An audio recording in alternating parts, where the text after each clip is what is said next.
Assalamualaikum warahmatullahi wabarakatuh. Halo semuanya, perkenalkan nama saya Devo Ananda dari kelas 12 MIPA 2. Di sini saya akan menjelaskan tentang kasus-kasus pelanggaran hak dan kewajiban warga negara untuk memenuhi tugas PPKN, Pendidikan Kewarganegaraan, semester 5. Disimak baik-baik ya. Sebelumnya, saya akan menjelaskan tentang pengertian hak dan kewajiban. Apa sih hak? Hak merupakan sesuatu yang harus diterima oleh setiap orang. Sedangkan kewajiban diartikan sebagai segala sesuatu yang harus dilaksanakan dengan penuh tanggung jawab, sebagaimana diatur dalam ketentuan perundang-undangan yang berlaku di negaranya. Hak dan kewajiban ini merupakan dua hal yang saling berkaitan. Keduanya memiliki hubungan kualitas atau hubungan sebab akibat. Seperti kesamaan kedudukan dalam hukum dan pemerintahan. Negara Republik Indonesia menganut asas bahwa setiap warga negara mempunyai kedudukan yang sama di hadapan hukum dan pemerintahan. Pasal 27 ayat 1 menyatakan bahwa segala warga negara bersamaan kedudukannya di dalam hukum dan pemerintahan dan wajib menjunjung hukum dan pemerintahan itu dengan tidak ada kecualinya. Kasus pelanggaran hak dan pengingkaran kewajiban warga negara terjadi ketika warga negara tidak dapat menikmati atau memperoleh haknya sebagaimana yang ditetapkan oleh undang-undang. Pelanggaran hak dan kewajiban merupakan akibat dari adanya kelalaian atau pengingkaran terhadap kewajiban baik yang dilakukan oleh pemerintah maupun oleh warga negara sendiri. Contohnya, pada kasus korupsi dana bansos. Perkara itu diawali dengan adanya pengadaan bansos penanganan COVID-19 berupa paket sembako dari Kementerian Sosial RI tahun 2020. Pengadaan tersebut bernilai 5,9 triliun dengan total 272 kontrak dan dilaksanakan 2 periode.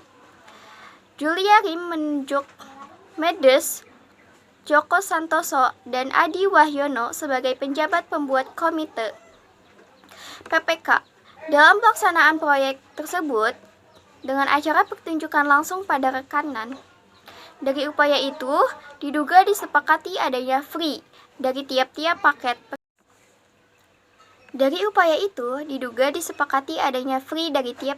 Pekerjaan yang harus disetorkan kepada Kementerian Sosial melalui Medes. Ketua KPK Firly Bahuri menuturkan untuk free tiap paket bansos disepakati oleh Medes dan Adi sebesar 10.000 per paket sembako dari nilai 300.000 per paket bansos. Kemudian, kontrak pekerjaan dibuat oleh Medes dan Adi pada bulan Mei sampai November 2020 dengan beberapa supplier sebagai rekanan yang diantaranya adalah Ardian M. dan Hari Sidabuke swasta pada PT Prajawali Prama Indonesia RPI yang diduga milik Medes. Pada pelaksanaan paket bansos sembako periode pertama diduga diterima free sebesar 12 miliar yang pembaginya diberikan secara tunai oleh Medes kepada Juliari melalui Adi dengan nilai sekitar 8,2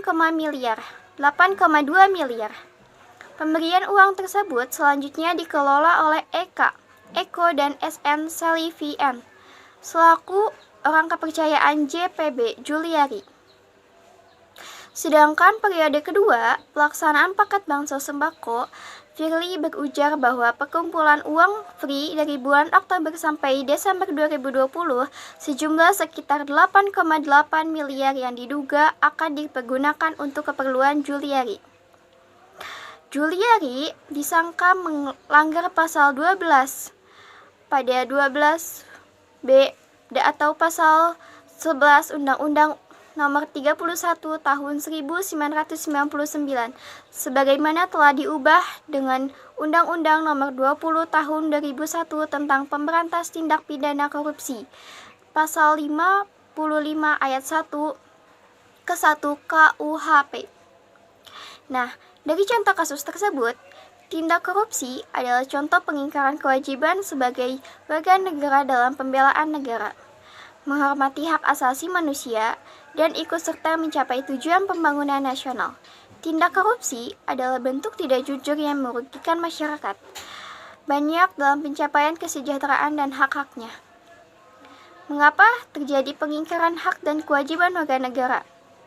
Ada 4 faktor penyebabnya, yaitu adanya rasa egois, rendahnya kesadaran terhadap kewajiban, sikap tidak toleransi dan tidak menghargai orang lain, dan menyalahgunakan kekuasaan.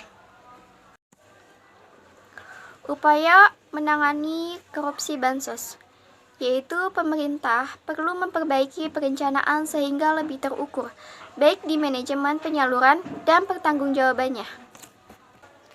Sekian dari saya, mohon maaf bila ada kesalahan. Wabillahi taufiq wal hidayah. Wassalamualaikum warahmatullahi wabarakatuh. Bye-bye.